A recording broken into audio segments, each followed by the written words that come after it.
Today is the day we have finally all been waiting for. I feel like I have waited forever to introduce a guest to you, but I promise you it is going to be so worth the wait. After years of subconsciously repressing her feelings and using travel as a way to escape, in 2020, Yaz had a realization moment which stemmed from being in a toxic relationship. That realization moment led her on to start her personal development and healing journey, where she learned that the relationship you have with yourself sets the tone for the relationship you have with others. From being on this journey and seeing how much it has had a positive impact on her life, she's now passionate about helping females have a better relationship with themselves so that they don't allow themselves to ever settle. She uses TikTok and Instagram to share the lessons she's learned, and she also has a podcast. It's called Say Yes to More, which is all about getting more from life. Her motto used to be catch flights, not feelings, and now it's live like there's no tomorrow and love like you've never been hurt, which I absolutely love. So without further ado, I am so excited to welcome the amazing Yasmin Kurt on to Master Your Mindset.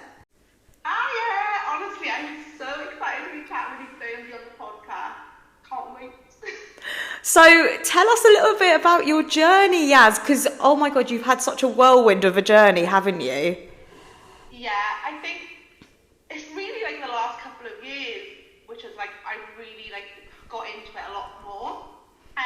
Before, I think it was like when I hit rock bottom, I had this point where I just really realised that I had to like show up for myself. Like I've always been someone, like whatever I'm going through, whatever happens, like I'm really good at like hiding it and sort of like putting a smile on my face, you know, acting like everything's okay. I just felt I had to be like strong and like strong for myself, strong for other people. So I think when I had stuff like happening in my life, like rather than sort of acknowledge it and like face it, you know, straight on, I just sort of like hide behind this facade. And yeah, like I know that I like did it really well because everyone, like if I get close to people and stuff and they say to me sort of like, you know, like I talk to them about it, they sort of say like, you've never realised, like you've gone through that, or, you know, that's something that you've dealt with and things. So I know that I was good at it, which I'm not sure if I should be proud of that or not. But yeah, it got to the point for me where like that facade, that sort of smile and everything, it just got to a point where it just cracked. Like I just couldn't hide behind that facade anymore. And I'm sure a lot of people can relate to that. Like we all want to be strong, like, but it gets to a point where you just can't hide it anymore because it just fills up. 100%. Like it's so easy. I think when things are just beginning and you know things are kind of cracking for you, it's very easy to pretend everything is okay. And I think most people do that because they want to be this strong person, that everything is going well in their life and they don't have any problems. Because at the end of the day, we all want that, don't we? We want an easy life where we're just happy. So you do put on a facade, especially with like social media and everything around you. It's very hard to actually admit to yourself like life isn't as fine and dandy as everyone seems to think it is. So when you get to the point and you hold everything in, there is going to come a point in your life when you do explode and all those internal feelings you've been suppressing eventually come out. What would you say was the point for you that made you open your eyes and realise that something had to change within you? Yeah, I basically had like a breakdown, like an actual breakdown. And I remember my friend at the time, like I was in a very toxic 3-year on-off relationship. It was really bad, and at the time I thought that was the whole reason for my breakdown, because I just didn't realise at the time, and I was just like, that's the reason, like this is why I'm this bad and stuff. And I was speaking to a friend, and I'm not very good at opening up, like, I don't recommend it, I'm not very good at opening up, but this one friend, like, she could see the place I was in, and she was, like, really pushing me to, like, open up, and she was really there for me, and she actually has, like, a degree in counselling, and I just remember her, I remember it plain as day, like, she likened it to, like, a pressurised Coke bottle, and she was like, this situation, she was like, what you're going through now, like, yeah, it's awful, and it's the trigger for it, it's not the whole reason for this breakdown. It's you've been building so much up over like so many years that this is your body physically take it anymore. Like, you can't hold anymore in. Like, and it's like that emotion like has to go somewhere. Like, you're just at its limit. So yeah, she like likened it to that Coke bottle, and I just sort of like understood it a little bit better then. And like I realised, like looking back at like everything that I had gone through, like this situation was just my point that I just sort of exploded. Oh my gosh, I completely resonate with that, because there can become points in your life where you've got so much going on and you try to hold it all together because you think that's what you should do. You don't open up to anyone because, let's be honest, opening up is hard. Once you admit you've got a problem, then you've got to tackle it and you've got to overcome it. You've got to find ways around it. And sometimes when you're going through that, and you've got all these things building up inside of you, it will take one little thing to make you fully explode. Like, what is that saying that people always say? That's the straw that broke the camel's back. And usually it's not just that one thing, it's a build-up of so many previous experiences which you haven't overcome, which is why it's so healthy, isn't it? To be able to voice how you're feeling in the moment and not let things build up inside of you, because everyone will eventually get to breaking point, and it's not a pretty sight, is it? I mean, you out of everyone would know. It's not a fun moment. Like, I was like, I should have dealt with stuff as I went. And I think, like, for me, like, when I had that breakdown moment, it was sort of like, maybe a lot of people can relate to this, it was during sort of like lockdowns, and, you know, I didn't realise when I was doing it, but looking back now, I'm a massive travel lover, and I would just travel. And like, what I realise now is that like I would travel at any opportunity because it was a form of escape. Like, it was how I was running away from stuff rather than facing stuff. So it was during lockdown, and I couldn't travel. Like, I just had to sort of sit with what I was feeling. Or, you know. Did you feel trapped? I just felt trapped. Like, I didn't have that outlet, like where I usually, like, that was my way of dealing with things, and I couldn't deal with that, like, anything. So the only thing I could do was actually face it and be like, right, okay, this has happened. I just need to deal with it somehow. I think as well, when you get to that moment, you're like, there is no other option apart from dealing with it. And sometimes it takes you being in that situation to realise that this is actually a problem now and I need to face it. Yeah. Like, I think a lot of people try to run away from their problems or bury them or pretend that they're not there. But when you're in a situation like yourself, where your only form of comfort is to travel, and that's the one thing you can't do, because obviously we're in a global pandemic, you've got no other options. You're going to have to sit down and face these things that are your demons. But ultimately, like, you look back at it in hindsight, and I bet now you think to yourself, that's a blessing in disguise. Like, how incredible. Because could you imagine if we didn't have a global pandemic and you were allowed to travel? You'd still be burying those things under your blanket. You'd be like, oh, don't worry about it. That will pass, that will pass, that will pass. Yeah. And here you are. It's fine. Exactly. Yeah. No, 100%. Like, it was probably one of the best things that happened. It just gave me that time to sort of sit down and just have the time to, like, be with myself and just sort of reflect and just look at things deeper, I guess. Yeah, so what experience do you think it was? Can you, like, remember a particular experience that made you, like, open your eyes and think, oh my God, I need to sort this out? Like, obviously before the pandemic, I can imagine there was probably something that you were like, this shit needs to get sorted. Yeah, it was 100% that toxic relationship that I spoke about. Like, I noticed it subconsciously, but I never really acknowledged it. Like, my pattern in dating, like, that's how I think, that's where my triggers came out, was through dating. And so, yeah, it was being in that sort of toxic relationship, and, accepting that sort of disgusting behaviour, which I won't go into, but it was sort of emotionally abusive. Like, there was a couple of times when it was physically abusive. Oh my gosh. I just, and it's like, I laugh about it. It's not funny, but I laugh about it now. That's like a coping mechanism though, because it's such a touchy, taboo subject, and it's probably reopening wounds within you that if you don't laugh, you're gonna cry. It's like, I laugh because for me, it sounds crazy, but like, that just felt normal. Like, it didn't feel like anything crazy. And I remember, like, I'd speak to people about what, like, friends and stuff, and they'd be like, that's not okay. And I'd be like, oh, isn't it? Like, like, I just, my idea of what was normal in a relationship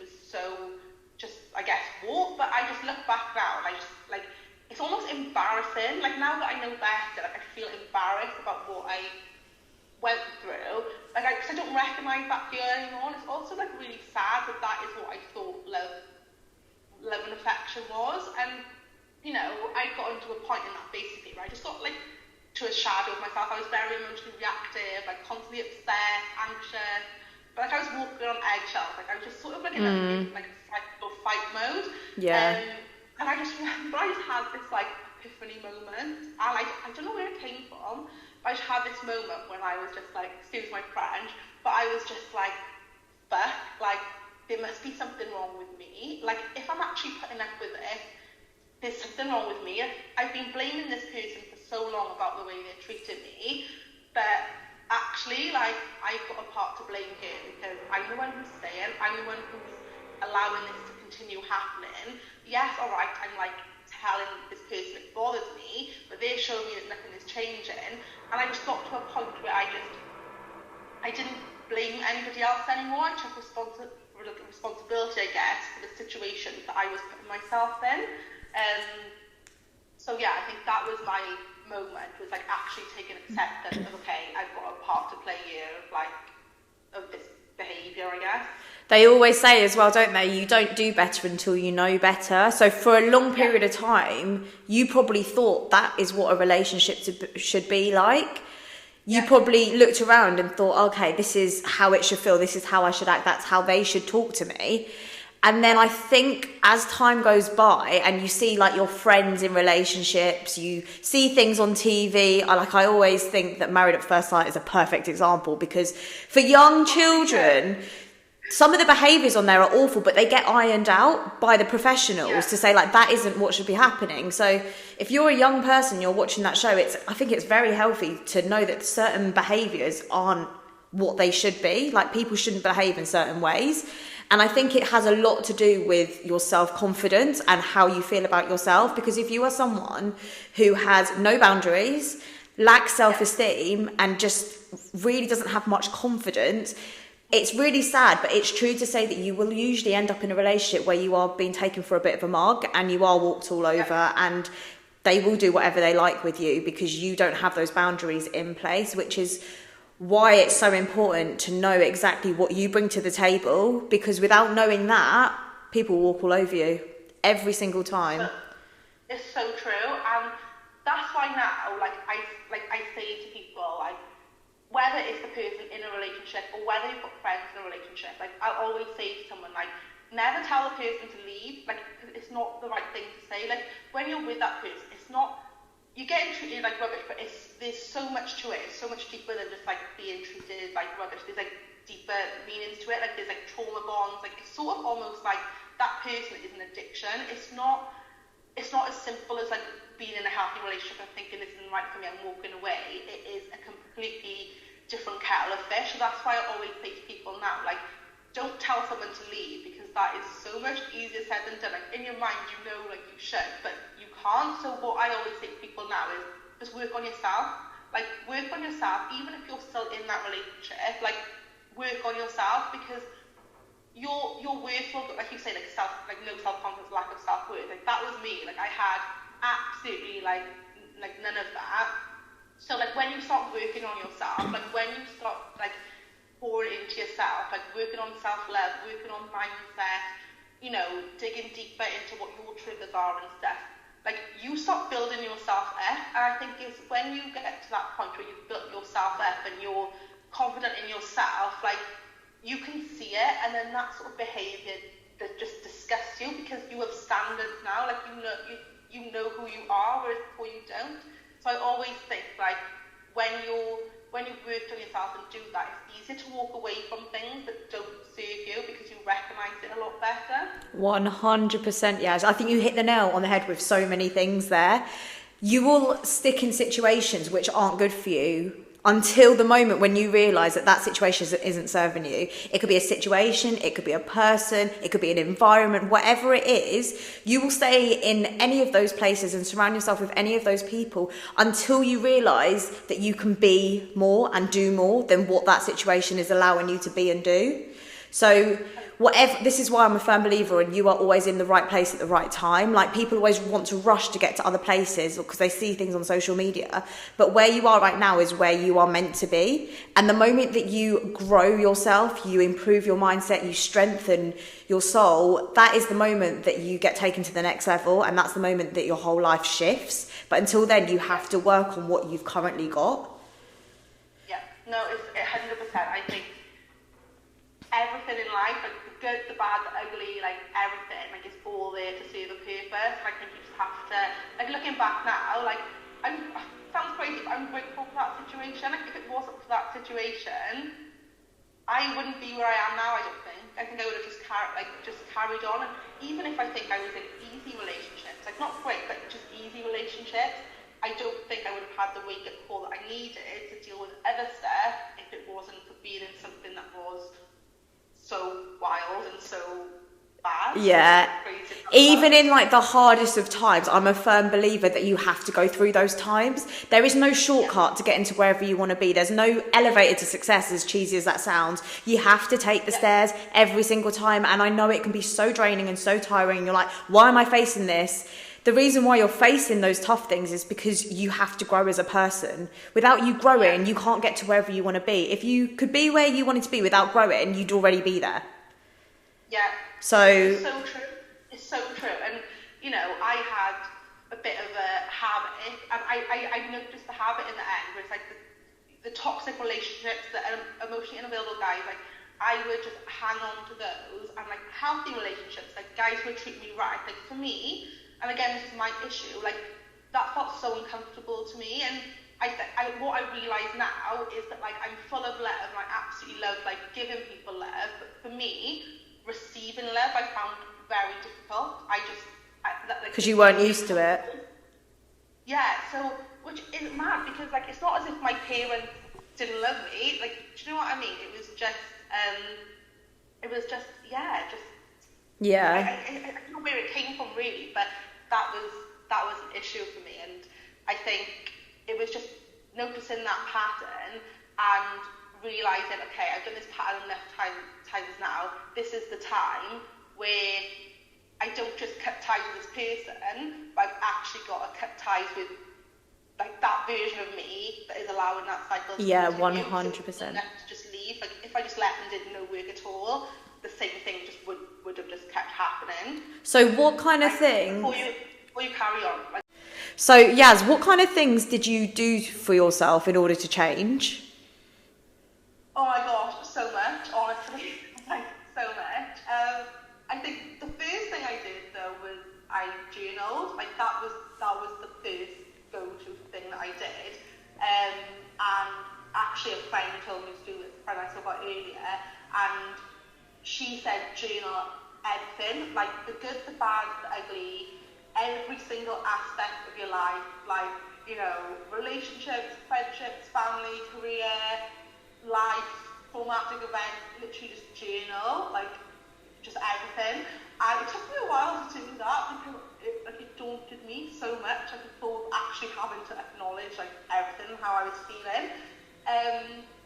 So yeah, I did that, and it took me a while, maybe a few weeks, but I sat down and I did it, and it took me a couple of days like to actually like do it completely. And I went through like all of the emotions, like I was giggling right in parts, I was like crying right in parts. And she told me with a letter, like, send it off. So write everything out and then send it off, just so, like, you sort of released it. So I did that, and no word of a lie, a couple of days after I did that, I kept seeing this number, and I'm not someone before was into, like, spirituality or anything like that. I kept seeing this number repeatedly, and it was, like, the number 17, and I was like, I just had this urge to, like, look what this number meant, and it blew my mind, because everything that I'd written in that letter, it was almost as if what the number 17 meant was like written out in like a summary of like everything I wrote in that letter. No way. Yeah, honestly, it was mad. Like I remember at the time just thinking like, no, like absolutely no way. And that was sort of the point for me where I was like, right, like I've obviously done something good here doing this. It's had a positive effect, like just work on yourself sort of thing. So that was the first thing I did, and I had such a positive response from it that I yeah, so that sort of like got me into like sort of spirituality, manifestation, journaling, sort of like mindset, like going on to like masterclass calls. Like I just really got into it, like reading books. Just my mindset was the main thing that I was sort of trying to focus on, and really paying attention to what my thoughts were, like a lot, like, you know, in any situation, like what was my go-to thought? And for me, it was usually something like negative or self-sabotaging thought that was like the first thing that I think of. So I knew I had to sort of like reprogram my mind a little bit and just switch. So every time I think of something negative, I sort of replace it with something positive. So it was a journey, and it was so much that went into it. I actually went a step further as well. I actually had therapy just to go like a little bit deeper. But yeah, there was just so much that went into it. I think like journaling was for me what sort of set it off, and then it was just sort of just learning. And another thing that I did, because I think what I did was I learned a lot and I understood a lot, and I started understanding myself better, but it was matching up my actions to what I now knew. Like my mind was in a different place, but my physical wasn't, because do you know what I mean? It was sort of like Yeah, no, I completely get you on that one. Yeah. Yeah, it was weird. I knew better, but I still wasn't necessarily like doing better. I was trying, but I wasn't 100% getting there. Mm-hmm. So what I did was I created a version of me. Like I created like a different version of me, like a future version of me, and I sort of pictured her, and I pictured like this, you know, the version of me that was like really happy, like was like living the life that I wanted, like in a relationship that I wanted. And I just did everything, like, you know, with visualization wise, like, you know, what clothes I wore, like what my lifestyle was like, and everything. And I just got here in my head, and I just sort of started living my life in a way that what was going to get me closer to who she was, and, you know, like the life that she was living. Yeah. That's how then I started making choices and habits and things like that, was with her in the forefront of my mind. So that is how I started choosing better. So that was sort of my journey with it, and how I sort of essentially changed myself. I can change, like, got rid of that version of me and grew into that version of me. I think when you've got a vision of a life that you want to eventually be living and a person you eventually want to become, it's almost that, I don't really want to say this, but it is kind of like the fake it till you make it. Like, you're not quite there yet, but you need to put out a version of you that feels like you are there, so you can attract everything around you into that life that you are currently living, because then over time your life will be exactly what you want it to be. Because the worst thing that people can do is to have a vision but then not play the part in that vision, so they end up living the same life for like 70 years and nothing changes. So I think, like, I'm the biggest advocate for journaling. I think it is incredible. I started doing it myself like 2 years ago when I was going through a really horrible breakup, and honestly, like, the things that come out when you're journaling, like, so much of it you never even think is even in your mind, and it's only when you put pen to paper and you get everything out, like, so much stuff comes out. And I think when you can understand everything that's going on in here, it allows everything around you to be so much clearer. You'll eventually know, like, the person you want to become, or the life you want to live, or the house you want to live in, the person you want to be with. You'll accept so many more things because you have such a higher standard for yourself of what you will accept and won't accept. It is true. Because what I was going to say is, like, when you're journaling, that is only your thoughts. I think, especially in like today's world, like social media and stuff, like, it's so easy to just take everybody else's opinions on board that sometimes we just don't really know ourselves. We're taking in all these like opinions, but when you journal, like, they are truly your thoughts. You start to understand like who you are as a person, like, without, you just block out the noise, and you are just you. I completely agree. And it's like your genuine thoughts. It's almost like nothing else matters. You're in this bubble. For anyone who hasn't journaled before, all you have to do is get a pen and paper and just write down the first thing that comes to your brain. I remember the first time I picked up a pen and started writing, I was like, I have no idea what I'm doing. Like, is this a diary entry? Like, do I write Dear Diary? Like, this is the day and this is how I'm feeling. And then in the end, I think for the first couple of months, all I was doing was writing down like a list of things I was grateful for that day. And then as time passed on, there was more things that I wanted to jot down, like how I felt and what things felt triggering in that day. And as you like go along, because it is a journey, isn't it, Yaz? Like as you journey through your journaling, as you go through it, like you'll learn things about yourself that you would never have known had you have not picked up that pen initially. So I think it's a really good way to explore yourself and find out deeper meaning within yourself.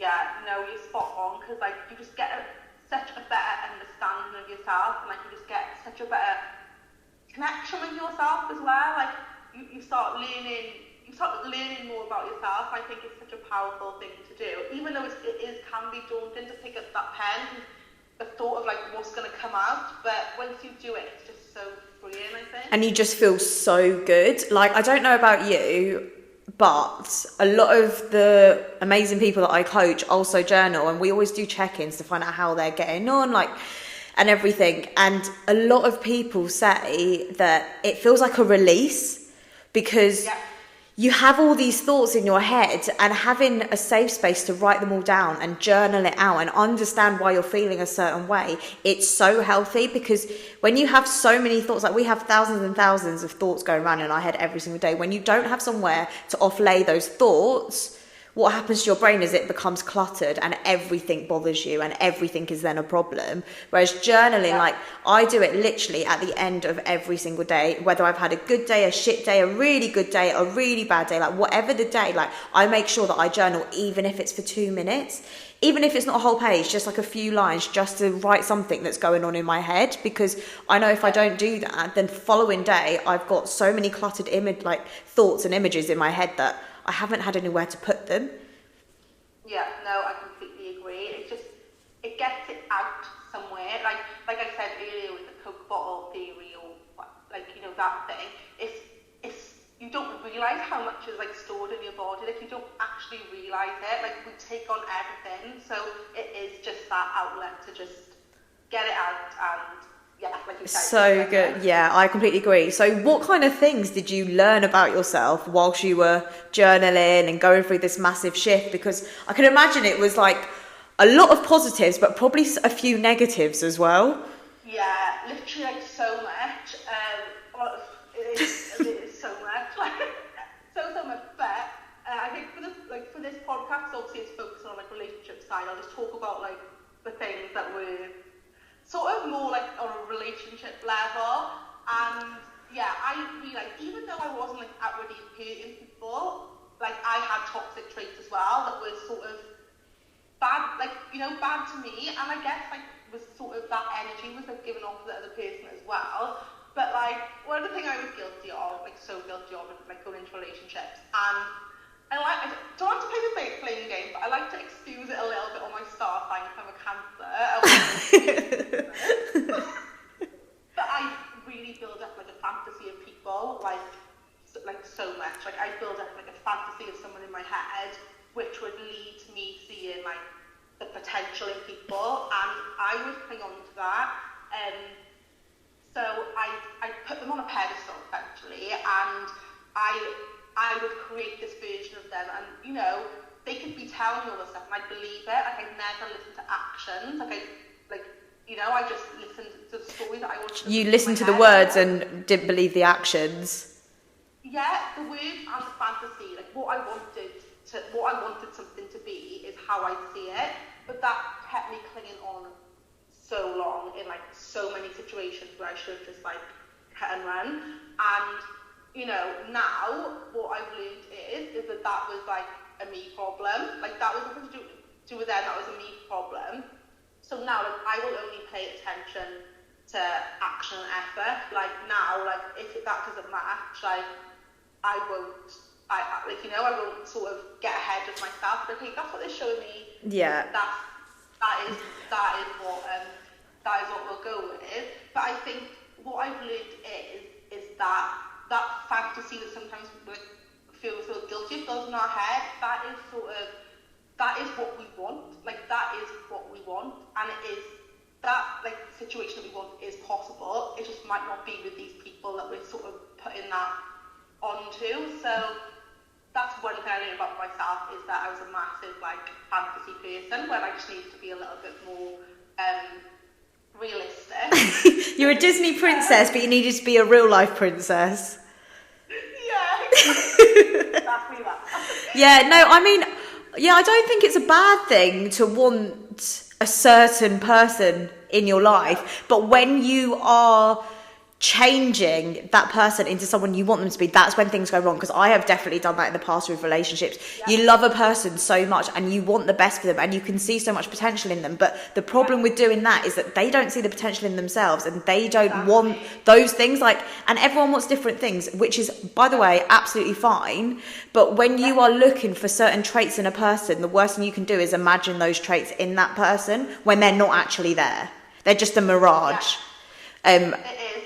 And there is a person out there. Yeah, there is somebody out there for literally everyone. I'm a firm believer in that. There is somebody that will match your energy, have the same morals and values as you, bring to the table exactly what you bring, everything matches. But unfortunately, sometimes that's not actually with the person you're with. So if you're in a situation, to anyone listening, if you're in a situation and you feel like you do that, you do look for the best in people, never ever change that about yourself. Just change the person you're with, because that's not your person.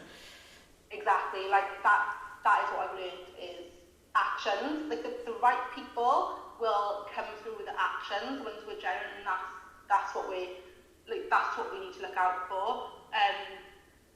But yeah, another one with me was people pleasing. Like, I was such a people pleaser, and I'm naturally a giver. Like, I love giving to people, and I enjoy that. Like, but then what I was doing was, like, overextending myself, and I think what I learned was, like, when it was with people that I wanted to be with, like, granted they might not be the right person, but what I found I did was sort of, I don't know how to explain it. I sort of was performing in a way. Like, I wasn't doing these things because I really wanted to, or it was coming from a natural place. I was sort of doing these things for their attention and to feel like, to get their affection, and thinking that if I do this, it's going to make them like me more. So it wasn't coming from... It wasn't like a genuine place it was coming from. Yeah. It was a false place, because you thought, if I do this, that means they'll like me more. Like, if I buy them a gift, that means that they'll think I'm really rich or really fun. Yeah. Whereas you want to buy someone a gift because you want to buy them a gift because you just want to. That's exactly what it was. It was like, I thought that, like, me doing that was gonna, it was like giving them a big gesture. It was gonna be like, right, okay, like, she really likes me, like, I'll treat her well, like, blah blah blah. Whereas that's not the case. Like, giving people gifts and stuff, just, or, going out of your way to do things for people, that doesn't get you anywhere. Like, all it does is burn you out. So you're giving someone so much of your energy and you're not getting anything back. Yeah. And, like, so what we've learned now is, like, I'm still a giver, but, like, only if it's, like, reciprocated, and, like, I have my boundaries in place, I have my standards in place, and, like, I'm being true to myself. Like, I'm not scared to say to someone now, like, if something's off, like, I'd be scared to say that. It's like, I'm losing people as well. Like, losing people was another thing that really, like, scared me. So what I would do, like, I don't even know how to explain it, is sort of, the more that I was trying to do that, the less I was aligning with these people, because I was doing things because I wanted to impress them. You were, like, lowering your standards and changing your morals and values to mold into what you think they needed. Whereas what you should do is keep your standards as high as they possibly can be.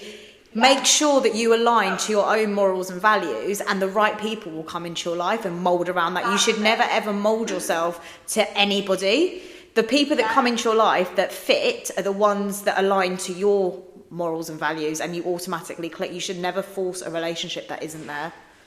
Yeah, literally. I was a little lost for the words, but that's exactly what I was trying You're welcome. That's literally exactly what I was trying to say. Because you do, like, so now, like, I won't be scared to, like, speak up or say, like, no, like, I'm not comfortable with that, or no, because I know that the right people for me, like, are, by me being true to myself, I'm, like you say, aligning with the right people. But again, like what I said about, like, being scared to lose people, again, like, that sort of come down to sort of anxious attachment style. So for me, like, this is like a massive trigger, or was a massive trigger, was like getting ghosted. I know a lot of people, like, these days, like, struggle with getting ghosted, but this has been one of the like, the lessons that I've really learned, and I've really got myself to a good place with. And it's all about changing the narrative. And I think that's the same with everything in life. Like, everything only means something if we make it mean something, and everything means the narrative that we give it. Like, the narrative that we run with in our mind is how we look at it. So, for example, before, when, like, you know, you're speaking to someone new, and you get excited, the old me would have built up the fantasies, and I sort of like. Just me in a daydream, you know, just pretending he's my Prince Charming and he's going to give me the world. Good old me. You get ghosted, and then you're like, oh my gosh. And, like, I used to go down such a negative self-talk route. Like, what's wrong with me? Like, why can't they see my worth? Like, am I not good enough? Are they speaking to somebody else? Like, I used to get in such a spiral with it, like, so much, because it was such a trigger for me. But now, what I've learned is that those sort of situations, I still don't agree with ghosting. I think everyone should just communicate, but not everybody can, and that's fine. But just never as personal as you think it is. Like, we take it so personal, but it's not. Like, we never actually know what is going on in somebody else's life. Like, they could have had something massive happen to them, and we'll never know about it. And yeah, of course, it would be nice if there was a bit of communication, but if there's not, that's okay. And if there's not, I think what I do now is I question them, not me. So I used to question myself, whereas now I'm like, okay, well, they're not necessarily a bad person, but can they communicate to a level that I want to be in a relationship with someone? No, because they can't even send a message or be honest with themselves. Like, now I'm in a place where I think I can do the choosing, whereas before I was in a place where I felt like they have to choose me, whereas now I'm like, no, like, I have my standards, like do you fit in with what my standards are? 100%. And I also firmly believe that if you are in that victim mindset and you always think, oh, the world's out to get me, like, why doesn't that person love me? You're going to constantly be coming over challenges like that all the time. Whereas if you take the upper hand and say, well, that person wasn't right for me and that situation didn't serve me, and you get yourself out of the victim mindset, the world will start changing around you. Because like you said, you never know. You could be talking to someone one day and then never hear from them again. But you only met 2 days ago online. They owe you nothing. And the only reason why you're so devastated about it is because you built up this mirage of what you thought a life with them could have potentially been like. I think a lot of people who are using online dating sites do that. They'll be talking to someone for a couple of hours, and before they know it, they think they're going to be their next boyfriend or girlfriend. You don't even know that person. You don't know what their values are. You don't know what their energy's like in real life. You have no idea what they're going to be like. Exactly. It is, and I think that's why it's so important as well, like, to be happy within yourself, and that's why it's so important to do the self-work and have your own journey and have things in your life that make you happy, and just genuinely be happy by yourself, like, because if you're not, you're going to be waiting, like, you put your happiness on other people, and then when you put your happiness on somebody else, like, okay, you've messaged so-and-so, whoever you're speaking to, they haven't replied within a couple of hours, like, you're going to be constantly watching your phone, like, why aren't they replying to me? Whereas when you've got your own life, when you've got your own happiness, like, it doesn't matter, you're not there waiting for a phone call or a message, because you're so happy and content in your life that everything else is just like an extra and irrelevant. Like, you're not going to allow somebody who is so irrelevant really to your life to sort of have that control and that power over you to sort of like pull your mood. Like, how can somebody you don't you know, haven't met or maybe met a couple of times, like shift your mood when you know yourself. Exactly. And when your cup is so full, anything else that comes into your life is just an added bonus. You don't need that relationship. You don't need those materialistic things. You don't need all of the friends in the world because you've got a good, close few friends. When your cup is full, that's all you need. And also you set the standard for what other people will expect to treat you like. When you treat yourself a certain way and when you say no to things that don't serve you, other people will know, like, we're not going to fuck with that girl. Like, she's way out of my league. And I think that is, like, when you, like you said, when you treat yourself better, like, you won't accept everything else because you're like, okay, well, I treat myself to this standard. Whereas, again, going back to that toxic relationship, I wasn't treating myself to a good standard. So, of course, I was going to allow somebody to treat me like that when I wasn't treating myself well. Whereas now, when I treat myself well, I give myself a life that I want. Like, I'm happy, you know. Yes, we love that. Yeah, it's like, no, like, why am I going to allow you to come into my life when you can't add anything? Also, it's not even just about me, it's about them as well. I think you want to have a mutual add value with each other. So, if you can't treat yourself right, no one's going to treat you right. Like, people will treat you, like you say, as you treat yourself. Yeah, and the chances are, if you're not treating yourself right, you're going to be with someone else who doesn't treat themselves right. And that combination is a disaster waiting to happen. You need to wait till your cup is full to find someone who else's cup is full, get together and make 2 full cups. 100%. Because I think, again, another thing I was guilty of is that I was a fixer and I saw these guys with issues. So I try and fix them, but for me, that was a way of avoiding what I have to fix within myself. Yeah. So it is, like, you just have to work on yourself so that you're in a good place to attract someone who's fixed themselves and then, have something healthy. I was literally just about to ask you, what advice would you give to anyone who's at the beginning of their journey? Anyone who may potentially be in a toxic relationship? Anyone who's potentially being ghosted on dating sites and is really cut up about it? Like, what advice would you give to anyone who's just struggling right now in terms of, like, filling their cup up and knowing what to do?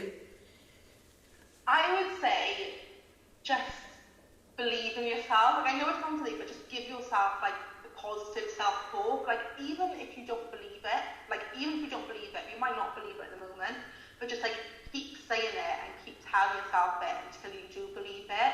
And I actually saw this, like, quote, a motivation speaker the other day, and do you know what, it really hit hard with me, and it said about self-confidence is just somebody who shows up for themselves. So basically, when you say you're going to do something, do it. So start showing up for yourself. Like, if you want to go to the gym, these are just examples, like, if you want to go to the gym but you're just saying it, like, you're not going to feel good about yourself because you're saying it but you're not going to do it. So those things that you're telling yourself to do, like, actually do them, like, trust yourself. So when you trust yourself, you're building your self-confidence up. So once your confidence is there, you know, you sort of don't allow things to, like, shake you as much. But I think, so what I would say is work on yourself, work on things that you can control. We can't control other people, we can't control other people's actions. All we can control is our own, and, like, the narratives that we tell ourselves. So, that's what I would say, is just build your confidence up and work on, like, pouring the love that you want from somebody else, like, pour that into yourself. So how you're wanting someone to treat you, treat yourself that way first, and then your confidence will grow. And it's not going to be an overnight thing, it's going to be a process, but just keep going with it and you will get there in the end. Thank you so much. Yeah, no, that is amazing. And honestly, just to add on to that, it all starts with you. Like, no matter what you're going through right now, the worst thing you can do is play victim to that situation and say, oh, it's not because of me, it's because of this person. Take some ownership for it. Take the reins and change whatever you're not happy with, because you're not a tree. You don't have to stand still in life. You're supposed to grow. So just do what you need to do. I hope this podcast has helped all of you. Yaz, thank you so much for joining me on this podcast. I'm going to drop Yaz's Instagram and TikTok below in the comments, so you can all give her a follow, because she is absolutely incredible. But thank you again, Yaz, for joining me. Oh, thank you so much for asking me on. Honestly, I've loved it. I hope that the value helps somebody. Thank you. Much for tuning in and listening today. If you have enjoyed what you've heard, please feel free to take a screenshot and share on your socials and tag me at IsisFoster1. You never know who may need to hear what we need to share with you next. Have a beautiful week, everyone.